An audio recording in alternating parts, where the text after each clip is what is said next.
Pikirnya kalau terang ia akan lebih tenang. Tapi di sisi lain, Sarah merasa takut jika dengan menyalakan lampu, ia malah akan melihat sosok-sosok yang sedang mengganggunya. Entah berapa lama Sarah diam dalam posisi yang sama, tidak bergerak, dan suara-suara itu tidak kunjung pergi. Ia tidak berani membuka selimut, takut justru mereka akan muncul di depan mukanya. Padahal kondisinya sangat itu sudah basah kuyup oleh keringat.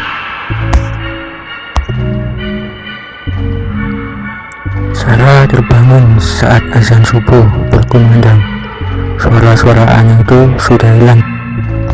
Meski sedikit lega karena ada suara-suara orang di gang berjalan menuju masjid untuk sholat subuh, tapi rasa takut Sarah masih sangat besar. Ya, itu adalah momen pertama Sarah diganggu dengan penghuni kontrakan. Walau tidak bertatap muka langsung, tapi kejadian itu membekas hingga sekarang. Ia tidak akan menceritakan kejadian tersebut kepada siapapun. Setelah kejadian itu, ia hanya merasakan beberapa gangguan-gangguan kecil, seperti barang berpindah tempat, selimut ditarik sendiri saat tidur, atau melihat sekelebat bayangan melintas. Singkat cerita, bulan Ramadan telah datang. Gangguan kecil itu mulai berkurang, meski tidak 100% hilang. Lebih lanjut, Gerald adalah tetangga Sarah yang bertempat tinggal di ujung gang. Sejak pertemuan pertama mereka jadi semakin akrab, hingga akhirnya pada suatu malam mereka memutuskan untuk sahur bersama di salah satu kafe di Lembang. Gerald jemput jam 9 ya, Nom, ucap Gerald sebelum menutup telepon. Nom adalah panggilan Sarah dari Gerald.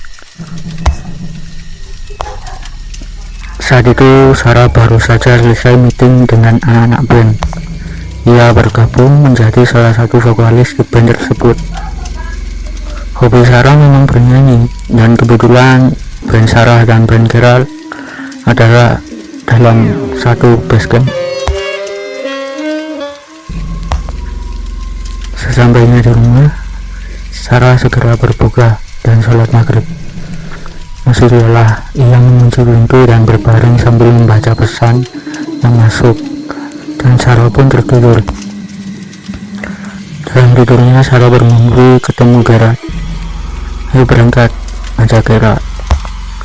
Sarah menggeleng enggan pergi, entah kenapa ia tahu jika sedang bermimpi.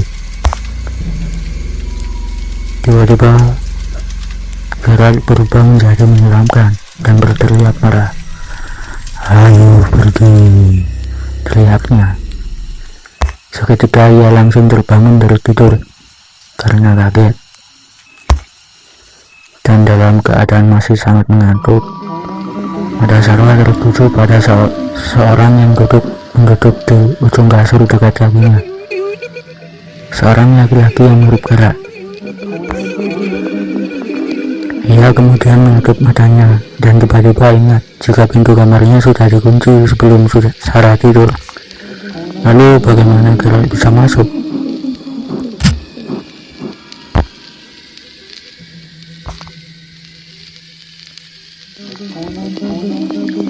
Setelah itu Gerald menipu Sarah.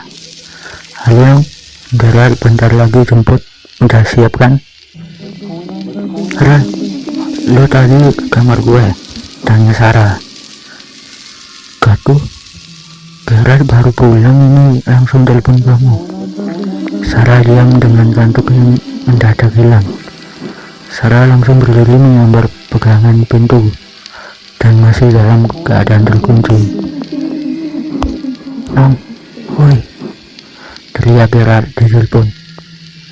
Ya, 15 menit lagi jemputnya. Gue sholat isya dulu, sahutnya. Ia tutup telepon dan segera keluar dari kamar. Ajahnya sedang bersila di ruang depan kamar Sarah sambil bermain HP. "Hah, tadi Gerard kesini gak?" tanya Sarah. "Gak ada," jawab Ajani tanpa berpaling dari HP-nya. "Yang benar," ujar Sarah kembali berusaha meyakinkan. "Beneran seharian ini gak ada tamu," yakin Ajani. Sarah terdiam dan berusaha mengabaikan mungkin mereka lagi iseng. Sarah segera mengambil wudhu dan sholat. Setelah selesai sholat, ia bersiap-siap untuk segera pergi ke Lembang. Karena Lembang sangat dingin dan mereka pergi menggunakan motor. Sarah memakai jaket yang paling tebal, tidak lupa sial rajut kesayangan warna pink. Gerald sudah datang. Mereka pun pergi menuju Lembang tanpa tahu sesuatu sedang menunggu mereka. Motor yang mereka tumpangi berjalan pelan karena masih di dalam komplek perumahan. Mereka tidak berbicara satu sama lain dan hanya sibuk dengan pikirannya masing-masing. Ketika mendekati sekolah SMA, Sarah melihat seorang kakek berjalan pelan. Sarah terus memperhatikan kakek tersebut tanpa sadar. Kakek tersebut berada jauh dari motor mereka. Posisinya di sebelah kanan jalan dan berjalan membelakangi Sarah dan Gerard. Semakin lama, semakin dekat. Hingga di pertigaan SMA, kakek itu mengambil jalan ke kanan, persis seperti yang akan mereka lakukan. Setelah kakek itu belok ke kanan, dalam hitungan 2 detik, mereka pun mengambil jalan yang sama dengan si kakek. Tapi saat motor berbelok, tidak ada siapa-siapa di sana. Jalanan sepi, tidak ada satu orang pun berjalan kaki.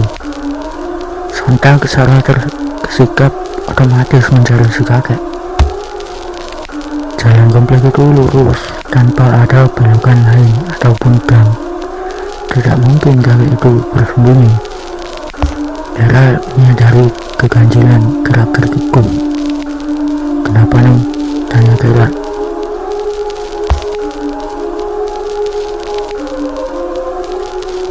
"Tadi kayak ada kakek-kakek belok, tapi kemana ya?"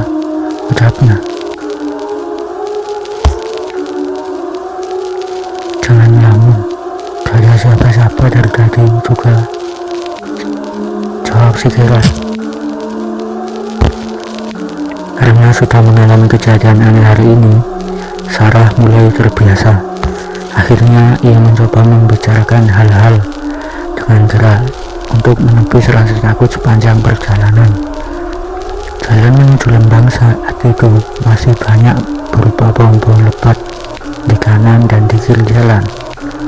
Saat itu, tepat di tanjakan sebelum kafe yang akan mereka datangi, Sarah melihat seekor kucing hitam melintasi tengah jalan, dekat sekali dengan lintasan mereka. Tetapi Gerard sama sekali tidak memperlambat kecepatan motor. Refleks Sarah menepuk pundak Gerald sambil berteriak, kucing, pelan!"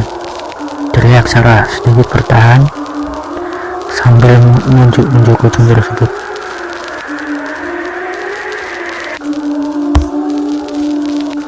"Diam kamu, Nong, gak ada apa-apa," balas Gerald. Sarah kemudian bengong dan berbalik ke belakang, melihat ke arah kucing tersebut duduk dan memang tidak ada apa-apa di sana.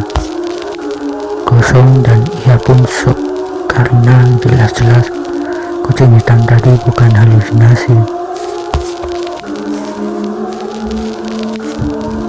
Lanjut, mereka pun akhirnya sampai di kafe. Mereka segera turun dan memilih saung dan kemudian memesan Indomie keju kornet. Sarah memesan teh manis panas, sedangkan Gerard memesan kopi. Sebenarnya saat itu Sarah masih gelisah karena kejadian terakhir, tapi mereka sudah sepakat tak mau membahas dan berusaha mencari topik obrolan lain. Sarah pun lupa karena larut dalam suasana malam ini.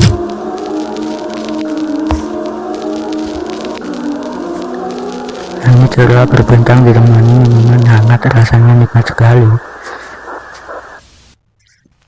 Tak terasa waktu imsak datang, dan mereka harus segera pulang agar bisa menunaikan sholat subuh. Kami meminta Bill saat waitress datang menyalahkan. Bill, ia bertanya,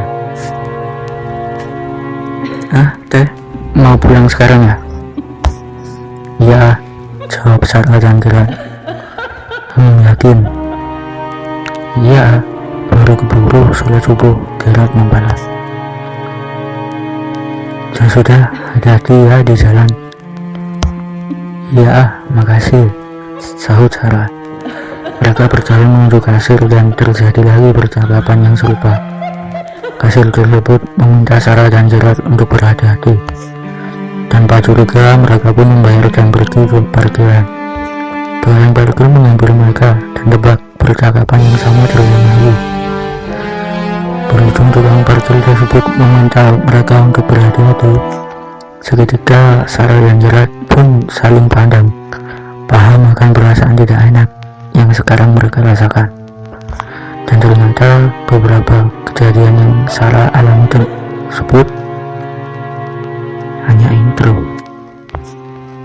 Kalau saja ia tidak cuek dan lebih memperhatikan tanda-tanda, kalau saja Sarah tidak memaksakan pergi setelah mengalami kedua kejadian pertama, Sarah dan Gerard tidak akan mengalami kejadian ini.